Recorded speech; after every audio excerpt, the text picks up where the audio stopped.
Hello les amis, bienvenue dans cette vidéo, nouvelle vidéo sur la greffe de cheveux. Je voulais vous faire un bilan. On est à peu près 10-11 mois après la greffe de cheveux, voilà, de devant, en Turquie, à Istanbul. Et je voulais vous montrer un peu les résultats. Un grand merci à tous ceux qui m'ont contacté, qui me contactent. Enfin, un grand merci. En tout cas, voilà, ça fait plaisir qu'il y ait d'autres personnes qui puissent être impacté et qui puissent être inspirés par les vidéos que j'ai fait. Donc voilà, ça c'est déjà un remerciement de votre part, puisqu'on est de plus en plus nombreux sur cette chaîne et c'est en partie grâce à vous. Et voilà, je suis ravi que ça ait pu vous servir. Alors, on est 10-11 mois après ma greffe de cheveux qui a eu lieu le 5 décembre à Istanbul, 5 décembre 2019. On est actuellement le 20, je sais plus, 24-25 octobre. Et je vous l'avais expliqué, je vais refaire moi une opération juste pour derrière. Voilà, le dessus. Donc je pense que ça sera au mois de décembre, encore une fois. Sachant que ça s'est très bien passé la première fois. Et que c'est pour moi la meilleure période, c'est le mois de décembre, parce qu'on se fait opérer, après on a un peu les fêtes dans la famille, donc voilà, au niveau du taf et tout, c'est plus simple. Et dès janvier, après, on est relativement opérationnel. Et on va dire que janvier-février, bon voilà, il fait froid, moi je suis motard toute l'année, et au moins je peux piquer la voiture, etc. C'est plus simple, ça m'évite de mettre le casque. Voilà, c'était vous faire une petite aparté. Je vous montre les résultats dans 2 minutes.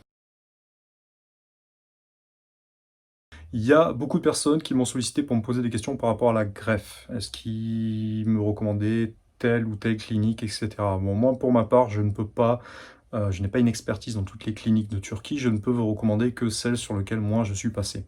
En fait, je fais moi personnellement des formations dans des domaines que je maîtrise. Alors, je suis agent immobilier, j'ai une formation sur l'immobilier. Et si ça vous intéresse, vous avez juste à cliquer dans le lien en description. Vous avez juste à rentrer le mail et ainsi je vais vous envoyer des informations pour vous former entre guillemets sur ces sujets-là. Donc une formation sur le e-commerce, dropshipping, une autre sur l'immobilier et une autre sur le métier d'infopreneur, comment transformer sa passion en source de revenus.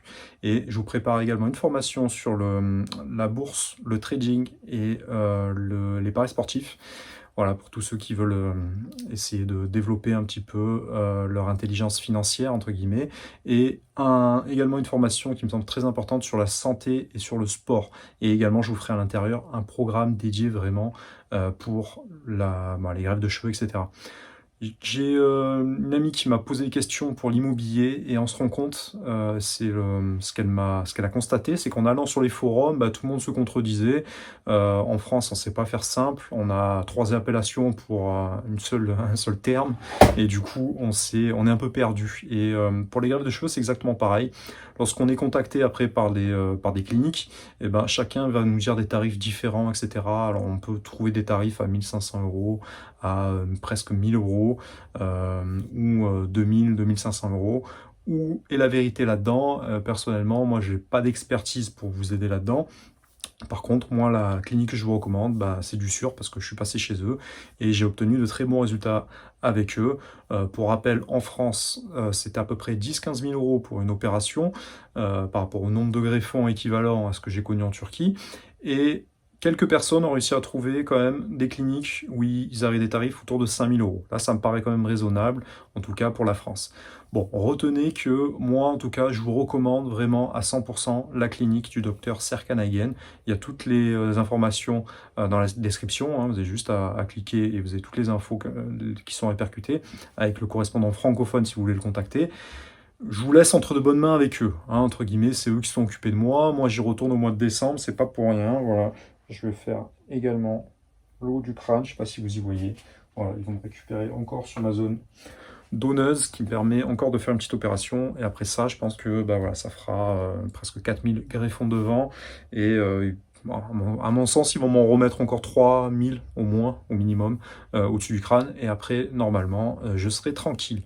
Donc n'hésitez pas, vous voyez que voilà, c'est quelque chose quand même qui est très naturel.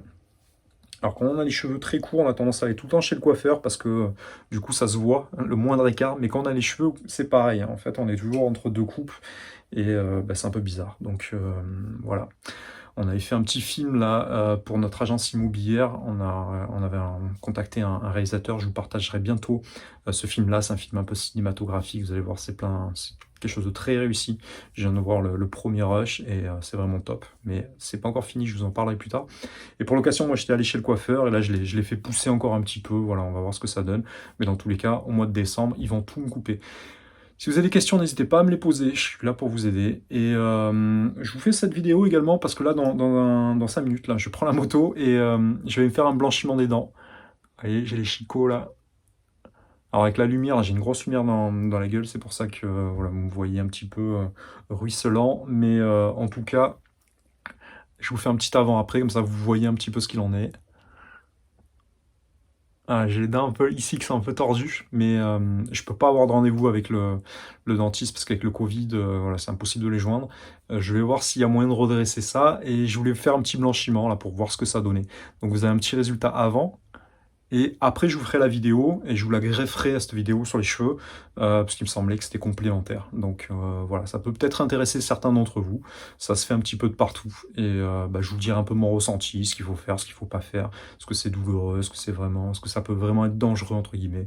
Je vous expliquerai tout ça dans la suite de la vidéo. Donc là, je vais prendre ma moto, je vais foncer vers les Pennes Mirabeau et à côté de Marseille et je vous refais une petite vidéo juste après pour vous montrer un peu le résultat. Schlang.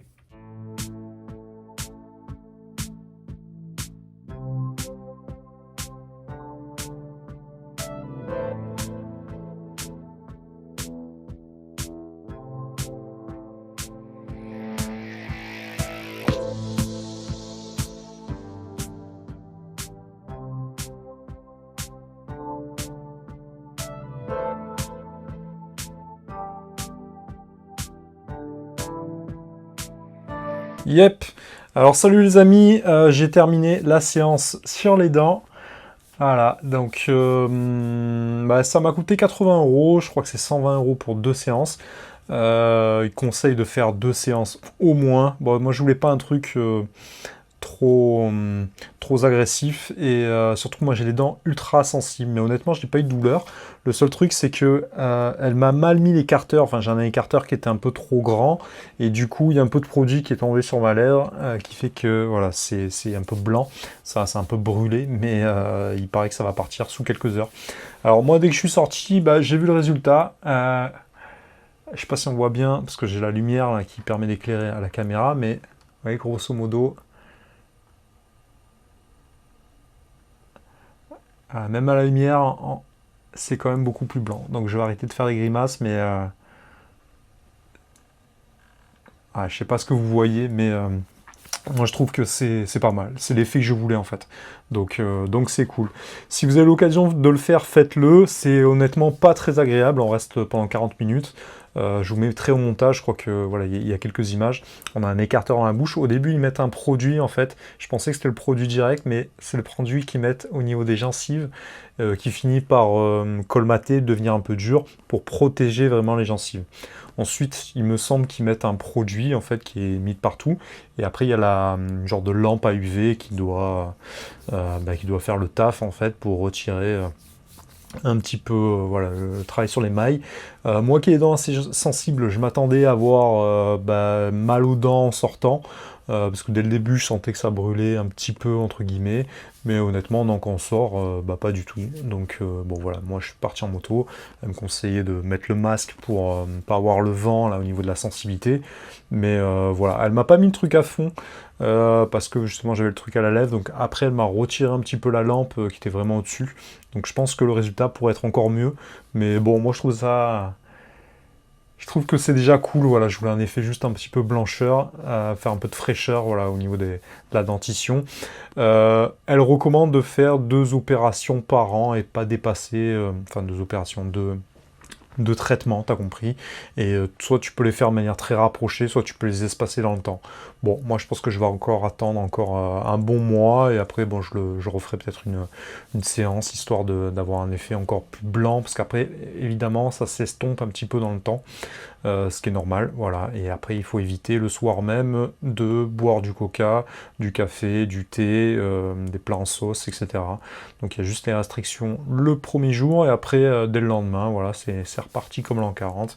On peut revivre normalement. Donc voilà, au niveau des dentitions, donc moi qui souris jamais, le peu que je sourirai, ben, je sourirai un petit peu plus avec mes dents un peu plus blanches. Voilà, bon, c'est une connerie, ça sert pas à grand chose, mais ça me permettait également de vous montrer d'autres trucs que les cheveux, entre guillemets. Donc voilà, au niveau des cheveux, là où on en est, ça repousse bien, hein, un petit peu de partout, donc il n'y a pas de problème particulier. Au bout de quelques mois, moi je dirais 3, 4, 5, 6 mois, après, voilà, tout va bien, hein, ça repousse comme il faut. Après, ça dépend un petit peu de l'état de chaque personne, et pour retrouver un peu de densité, c'est la densité qui est un peu plus compliquée. Dans ce cas-là, peut-être que ça demande quelques opérations. Il y a plusieurs techniques qui existent, hein, encore une fois. Il y a la FUE et la DHI. La DHI, c'est celle où on ne vous rase pas et on va en remettre un petit peu de partout pour trouver un peu de densité. Ça peut être bien pour certaines personnes dans un deuxième cas. Voilà, donc souvent les opérations ça marche par paire, hein, donc il faut souvent, c'est pas avec un traitement qu'on arrive à obtenir un résultat parfait. Mais voilà, il faut ça. C'est des vidéos très superficielles et je m'en excuse, mais il faut également soigner sa santé et c'est pas parce que voilà, on commence à avoir 30, 40 ans, 50 ans qu'il faut délaisser sa santé, c'est vraiment important. Malgré tout, de continuer à s'entretenir et continuer à être frais. Hein. Il faut vivre, hein, les amis, et se sentir bien dans sa peau. C'est important pour tout. Voilà, très bonne journée les amis, à bientôt pour les prochaines vidéos.